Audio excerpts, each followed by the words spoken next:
দেহের সঙ্গে মনের নিয়ন্ত্রণের এই কৌশলের নাম যোগ সাধনা। যোগের অর্থ নিজের সঙ্গে সমস্ত সৃষ্টির মিলন।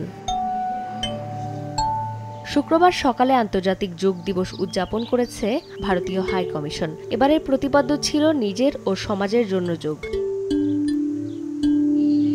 এবছর ১৩টি সংগঠন থেকে যোগ সাধকেরা অংশগ্রহণ করেন, যা আগের বছরের চেয়ে দ্বিগুণ। অংশগ্রহণকারীরা বলেন, যোগ সাধনা শুধু ব্যায়াম নয়, এটি একটি লাইফস্টাইল। যোগা আমাদেরকে সত্যিকারের মানুষ হতে হেল্প করে, শুধু সুস্থ থাকতে না। এটা একটা লাইফস্টাইল। যোগার বাংলা শব্দ যোগ, আর এটা দুটো জিনিস নিয়ে হয়, মানসিক আর শারীরিক।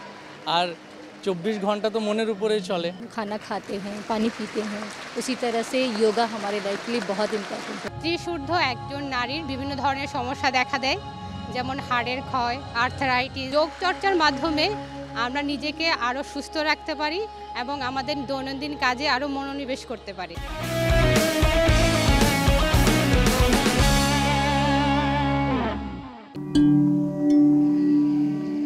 এ সময় প্রধান অতিথি হিসেবে উপস্থিত থেকে সংস্কৃতি বিষয়ক প্রতিমন্ত্রী নাহিদ এজাহের খান বলেন, যোগের মাধ্যমে মানুষ শারীরিক ও মানসিকভাবে ভালো থাকে। সুস্থ দেশ গড়ে তুলতে এর কোনো বিকল্প নেই।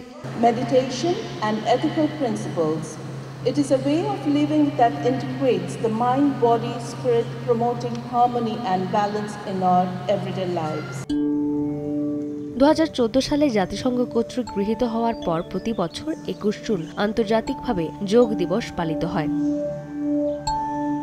চন্দ্রিমা চৌধুরী, সময় সংবাদ, ঢাকা।